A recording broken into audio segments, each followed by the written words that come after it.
Hello friends, welcome to my channel study for you. So guys, आज के इस video में हम लोग देखने वाले हैं जो आपका एमटीएस का एग्ज़ाम होने वाला है 5 से 20 अक्टूबर तक, उसके टॉप मोस्ट इम्पॉर्टेंट क्वेश्चंस को जो है इस वीडियो में देखने वाले हैं। और मैं आपको 100% ये गारंटी देता हूँ कि आपके एग्ज़ाम में जो है इसी प्रकार से जो है प्रश्न पूछे जाएंगे।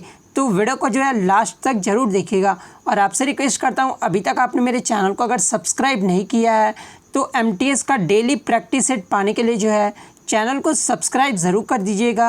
और बगल में ही आपको एक बेल आइकन यानी घंटे का निशान भी दिख रहा होगा, तो आप उसे भी जो ज़रूर प्रेस कर दीजिएगा। तो चलिए वीडियो को स्टार्ट करते हैं। क्वेश्चन है दोस्तों कि प्रधानमंत्री उज्ज्वला योजना जो है ये किससे संबंधित है। तो देखिए, प्रधानमंत्री उज्ज्वला योजना जो है ये आपका एलपीजी कनेक्शन उपलब्ध कराने से संबंधित है। तो ऑप्शन बी जो आपका इस क्वेश्चन का करेक्ट आंसर हो जाएगा। अब बात कर लेते हैं इसके फैक्ट के बारे में दोस्तों, यहाँ से भी आपके क्वेश्चंस पूछे जाते हैं। तो देखिए, प्रधानमंत्री उज्ज्वला योजना में होता क्या है कि गरीबी रेखा से नीचे यानी बीपीएल घरों की महिलाओं को जो है एलपीजी कनेक्शन जो है प्रदान किया जाता है।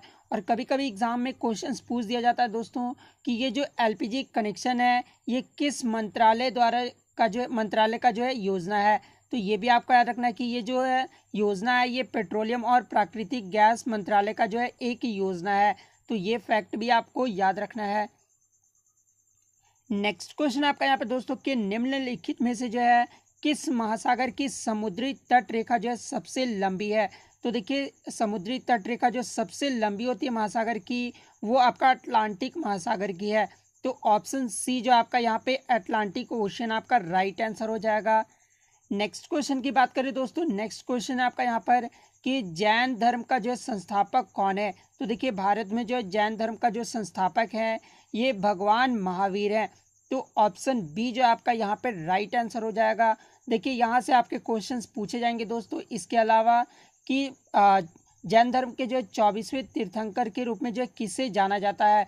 ठीक है, तो ये चीज़ भी आपको याद रखना है कि जैन धर्म के जो 24वें तीर्थंकर के रूप में जो है भगवान महावीर को जाना जाता है। तो ये भी आपको याद रखना है। और यहाँ से एक क्वेश्चन और आपका पूछा जाता है एग्जाम में दोस्तों कि जैन धर्म के जो है प्रथम तीर्थंकर कौन थे। तो ये भी आपको याद रखना है कि जैन धर्म के जो प्रथम तीर्थंकर थे वो ऋषभ देव थे। ठीक है, क्योंकि यहाँ से भी आपके क्वेश्चंस पूछे जाते हैं। तो जैन धर्म के जो प्रथम तीर्थंकर थे वो ऋषभ देव या आदिनाथ, ऋषभ देव का ही अन्य नाम जो है वो आदिनाथ है। ठीक है, तो ये आपको याद रखना है कि ऋषभ देव या आदिनाथ को जो है जैन धर्म का प्रथम तीर्थंकर माना जाता है। नेक्स्ट क्वेश्चन आपका यहाँ पे दोस्तों, दक्षिण भारत में जो प्रसिद्ध जैन केंद्र जो है ये कहाँ पर स्थित है। तो देखिए, दक्षिण भारत में जो प्रसिद्ध जैन केंद्र है ये आपका श्रवण बेलगोला में स्थित है। ठीक है, तो ऑप्शन डी जो आपका यहाँ पे राइट आंसर हो जाएगा। बात कर लीजिए श्रवण बेलगोला जो है ये कहाँ पर है। तो देखिए, ये जो श्रवण बेलगोला है ये कर्नाटक के मैसूर में स्थित है। तो ये आपको याद रखना है। नेक्स्ट क्वेश्चन आपका यहाँ पे दोस्तों कि मौर्य वंश के तत्काल बाद जो है किस वंश ने जो है मगध राज्य पर शासन किया था। तो देखिए, मौर्य वंश के तत्काल बाद जो है ये शुंग वंश ने जो है मगध राज्य पर जो है शासन किया था। तो ऑप्शन बी जो आपका यहाँ पे इस क्वेश्चन का करेक्ट आंसर हो जाएगा। नेक्स्ट क्वेश्चन की बात करें दोस्तों, सुविख्यात कोहिनूर हीरा जो है ये किस खान से निकाला गया था। तो देखिए, सुविख्यात कोहिनूर हीरा जो है ये आपका गोलकुंडा की खान से निकाला गया था। तो ऑप्शन डी जो आपका इस क्वेश्चन का करेक्ट आंसर हो जाएगा। और इस कोहिनूर हीरा को जो है दोस्तों दुनिया के सभी हीरो का राजा भी कहा जाता है। तो ये भी आपको याद रखना है। यदि अगर एग्जाम में क्वेश्चंस पूछा जाए कि दुनिया के सभी हीरो का राजा किसे कहा जाता है तो ये कोहिनूर हीरा को कहा जाता है। नेक्स्ट क्वेश्चन आपका यहाँ पे दोस्तों कि खानवा के युद्ध में जो है बाबर द्वारा पराजित किए जाने वाला राजपूत राजा कौन था। तो देखिए, खानवा का जो युद्ध हुआ था उसमें जो बाबर द्वारा पराजित हुए थे ये राणा सांगा पराजित हुए थे। तो ऑप्शन ए जो आपका यहाँ पे करेक्ट आंसर हो जाएगा। अब बात कर लेते हैं दोस्तों खानवा युद्ध के बारे में, यहाँ से भी क्वेश्चन आपके लगातार पूछे जाते हैं। तो देखिए, खानवा का जो युद्ध हुआ था ये आपका 1527 ईस्वी में हुआ था। तो ये आपको याद रखना है कि अगर एग्जाम में क्वेश्चंस पूछा जाए कि खानवा का युद्ध कब हुआ था तो 1527 ईस्वी में हुआ था। और किसके किसके बीच लड़ा गया था खानवा का युद्ध, तो ये भी आपको याद रखना है कि मुगल शासक बाबर एवं मेवाड़ के राजा राणा सांगा के मध्य हुआ था। तो ये भी आपको याद रखना है। और इस युद्ध में जो है बाबर ने जिहाद का नारा भी दिया था, तो ये भी फैक्ट आपको याद रखना है। और इस युद्ध में जो है पराजित कौन हुए थे, तो राणा सांगा की जो इस युद्ध में हार हुई थी, तो ये भी आपको याद रखना है। नेक्स्ट क्वेश्चन आपका यहाँ पे दोस्तों कि रामायण का अनुवाद जो है फारसी में किसने किया था। तो देखिए ये क्वेश्चन जो आपके हर एग्जाम में पूछे जाते हैं, ठीक है। तो देखिए रामायण का अनुवाद जो फारसी में किए थे ये बदायूनी के द्वारा किया गया था। तो ऑप्शन बी जो आपका यहाँ पे करेक्ट आंसर हो जाएगा। और यदि एग्जाम में क्वेश्चन पूछा जाए दोस्तों कि रामायण का अनुवाद जो है फारसी में बदायूनी ने जो है कब किया था, तो ये भी आपका याद रखना है कि 1589 ईस्वी में जो है बदायूनी ने रामायण का अनुवाद फारसी में किया था। तो ऑप्शन बी आपका यहाँ पे करेक्ट आंसर हो जाएगा। नेक्स्ट क्वेश्चन आपका यहाँ पे है दोस्तों कि अकबर का प्रसिद्ध राजस्व मंत्री कौन था। तो देखिए अकबर का जो प्रसिद्ध राजस्व मंत्री था ये टोडर मल था। तो ऑप्शन डी जो है आपका यहाँ पे करेक्ट आंसर हो जाएगा। नेक्स्ट क्वेश्चन आपका यहाँ पे दोस्तों कि कौन यंग इंडिया और हरिजन का संपादक था। तो देखिए यंग इंडिया और हरिजन के जो संपादक थे ये महात्मा गांधी थे।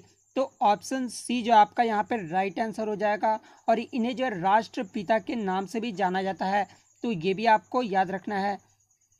नेक्स्ट क्वेश्चन आपका यहाँ पे दोस्तों कि भारतीय संविधान के जो किस संशोधन के तहत जो है उच्च न्यायालय के न्यायाधीशों की जो सेवानिवृत्ति है की आयु जो है 60 वर्ष से 62 वर्ष कर दी गई थी। तो देखिए भारतीय संविधान के जो 15वें संशोधन के तहत जो है उच्च न्यायालय की जो न्यायाधीशों की सेवानिवृत्ति है वो 60 वर्ष से जो है 62 वर्ष कर दी गई थी। तो ऑप्शन सी जो आपका इस क्वेश्चन का करेक्ट आंसर हो जाएगा। नेक्स्ट क्वेश्चन आपका यहाँ पे दोस्तों कि भारत के महान्यायवादी की नियुक्ति कौन करता है। महान्यायवादी जिसको इंग्लिश में आप लोग अटॉर्नी जनरल ऑफ इंडिया बोलते हैं। तो भारत के महान्यायवादी को जो नियुक्ति करते हैं ये राष्ट्रपति द्वारा किया जाता है। तो ऑप्शन डी जो आपका यहाँ पे करेक्ट आंसर हो जाएगा।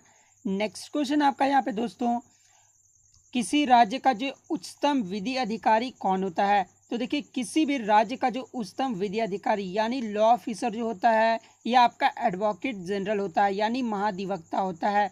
तो ऑप्शन बी जो आपका यहाँ पे करेक्ट आंसर हो जाएगा।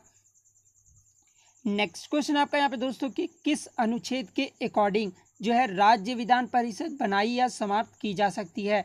तो देखिए अनुच्छेद 169 के अकॉर्डिंग जो है राज्य विधान परिषद बनाई भी जा सकती है या उसे समाप्त भी की जा सकती है। तो ऑप्शन डी जो आपका यहाँ पे करेक्ट आंसर हो जाएगा। देखिए आपके हर एग्जाम में जो है आर्टिकल से क्वेश्चन ज़रूर पूछे जाते हैं, इसलिए मैं वही क्वेश्चंस लेकर आया हूँ दोस्तों जो आपके एग्जाम पॉइंट ऑफ व्यू से इम्पोर्टेंट रहने वाला है। नेक्स्ट क्वेश्चन आपका यहाँ पे दोस्तों कि भारतीय प्रायद्वीप की जो है सबसे लंबी नदी कौन सी है। तो देखिए भारतीय प्रायद्वीप की जो सबसे लंबी नदी है ये आपका गोदावरी नदी है। तो गोदावरी नदी जो आपका यहाँ पे करेक्ट आंसर हो जाएगा। और ये जो गोदावरी नदी निकलता है ये कहाँ से निकलता है, तो ये भी आपका याद रखना है दोस्तों कि ये जो गोदावरी नदी है नासिक से निकलता है, ठीक है। ये भी क्वेश्चंस आपके एग्जाम में पूछे जाते हैं। इसके अलावा यहाँ से एक और क्वेश्चन बनता है दोस्तों कि गोदावरी नदी की लंबाई कितनी है। तो ये भी आपको याद रखना है कि गोदावरी नदी की जो लंबाई है वो 1465 किलोमीटर है। तो इसकी लंबाई भी आपको याद रखना है। उसके बाद यहाँ से एक क्वेश्चन और पूछा जाता है दोस्तों कि दक्षिण गंगा जो है किसे कहा जाता है, ठीक है। तो ये भी आपको याद रखना है दोस्तों कि दक्षिण गंगा जो है ये गोदावरी नदी को कहा जाता है, जिसको दक्षिण गंगा या वृद्ध गंगा, ठीक है। तो ये भी आपको याद रखना है। एग्जाम में अगर क्वेश्चंस पूछा जाए कि दक्षिण गंगा या वृद्ध गंगा किसे कहा जाता है, तो ये गोदावरी नदी को कहा जाता है। इसके अलावा यहाँ से एक क्वेश्चन और बनता है कि दक्षिण की गंगा किसे कहा जाता है। यदि अगर क्वेश्चंस में पूछा रहा है कि दक्षिण की गंगा, तो ये कावेरी फिर आपका राइट आंसर हो जाएगा। तो ये भी आपको याद रखना है। नेक्स्ट क्वेश्चन आपका यहाँ पे दोस्तों नामदफा नेशनल पार्क जो है ये किस राज्य में स्थित है। तो देखिए नामदफा जो नेशनल पार्क है ये आपका अरुणाचल प्रदेश राज्य में स्थित है। तो ऑप्शन डी जो आपका यहाँ पे करेक्ट आंसर हो जाएगा। नेक्स्ट क्वेश्चन आपका यहाँ पे दोस्तों निम्नलिखित में से जो है ऊर्जा का अपारंपरिक स्रोत कौन सा है। तो देखिए ऊर्जा का जो अपारंपरिक स्रोत होता है ये आपका बायोगैस होता है। तो ऑप्शन डी जो आपका यहाँ पे करेक्ट आंसर हो जाएगा। नेक्स्ट क्वेश्चन आपका यहाँ पे दोस्तों, राष्ट्रीय वनस्पति अनुसंधान संस्थान जो ये कहाँ पर स्थित है? तो देखिए राष्ट्रीय वनस्पति जो अनुसंधान संस्थान है ये आपका लखनऊ शहर में स्थित है।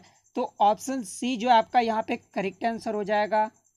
नेक्स्ट क्वेश्चन आपका यहाँ पे दोस्तों, जो ठोस उच्च ताप पर विद्युत का वहन करते हैं परंतु न्यून ताप पर नहीं, वे क्या कहलाते हैं? तो देखिए जो ठोस उच्च ताप पर विद्युत का वहन करते हैं परंतु न्यूनतम यानी जो आपके लो टेम्परेचर पर जो है वो विद्युत का वहन नहीं करते, तो वो जो है सेमी कंडक्टर यानी अर्धचालक कहलाते हैं। तो ऑप्शन सी जो आपका इस क्वेश्चन का करेक्ट, सेमी कंडक्टर इस क्वेश्चन का आपका करेक्ट आंसर हो जाएगा। नेक्स्ट क्वेश्चन आपका यहाँ पे दोस्तों, रक्त में जो है प्रतिस्कंदक पदार्थ कौन सा होता है? तो देखिए रक्त में जो प्रतिस्कंदक यानी एंटी कोगुलेंट सब्सटेंस कौन होता है? तो देखिए रक्त में जो आपका प्रतिस्कंदक पदार्थ होता है यह आपका हिपेरिन होता है। तो ऑप्शन बी जो आपका इस क्वेश्चन का करेक्ट आंसर हो जाएगा। नेक्स्ट क्वेश्चन आपका यहाँ पे दोस्तों, मानव की लाल रुधिर कणिकाओं की जो आयु जो है ये कितनी होती है? तो देखिए मानव की जो लाल रुधिर कणिकाएं यानी जिसको रेड ब्लड सेल्स बोलते हैं, ठीक है, इसकी जो आयु होता है वो 100 से 120 दिन का होता है, ठीक है। तो ऑप्शन बी जो आपका इस क्वेश्चन का करेक्ट आंसर हो जाएगा। और यदि एग्जाम में क्वेश्चन पूछा जाए दोस्तों कि वाइट ब्लड सेल्स का जो है आयु कितनी दिनों का होता है, तो ये भी आपको याद रखना है कि वाइट ब्लड सेल्स का जो आयु होता है वो 3 से 4 दिनों का होता है। तो ये भी आपको याद रखना है। नेक्स्ट क्वेश्चन आपका यहाँ पे दोस्तों, कि निम्नलिखित में से वह ग्रंथि कौन सी है जो शरीर का ताप को जो अस्थायी रखता है? तो देखिए आपका जो ग्रंथि एक ऐसी ग्रंथि है, आपका जो हाइपोथैलेमस एक ऐसी ग्रंथि है दोस्तों जो शरीर का ताप को जो है अस्थायी रखता है। तो ऑप्शन डी जो आपका इस क्वेश्चन का करेक्ट आंसर हो जाएगा। नेक्स्ट क्वेश्चन आपका यहाँ पे दोस्तों, निम्नलिखित में से जो है किस धातु का गलनांक सबसे कम होता है? गलनांक कहने का मतलब कि मेल्टिंग पॉइंट, ठीक है। तो देखिए आपका जो मरकरी का जो गलनांक होता है वो सबसे कम होता है। तो ऑप्शन सी जो आपका यहाँ पे करेक्ट आंसर हो जाएगा। देखिए मरकरी का जो आपका सिंबल होता है वो Hg होता है, ये भी आपको याद रखना है। और यहाँ से एक क्वेश्चन और पूछा जाता है दोस्तों कि मरकरी को जो है कमरे के तापमान पर जो है ये किस अवस्था में रहता है? तो देखिए मरकरी जो है कमरे के तापमान पर जो है द्रव अवस्था में रहता है, ठीक है, जिसको हम लोग इंग्लिश में लिक्विड भी बोलते हैं। तो ऑप्शन सी जो आपका इस क्वेश्चन का करेक्ट आंसर हो जाएगा। तो आशा करता हूं दोस्तों कि आपको जो ये वीडियो अच्छी लगी हो, तो वीडियो को जो लाइक करना बिल्कुल भी मत भूलिएगा। और अगर चैनल पर नए दोस्तों तो चैनल को सब्सक्राइब करके जो है बेल आइकन को जरूर दबा दीजिएगा। तो मिलते हैं नेक्स्ट वीडियो में, तब तक thank you, all the best.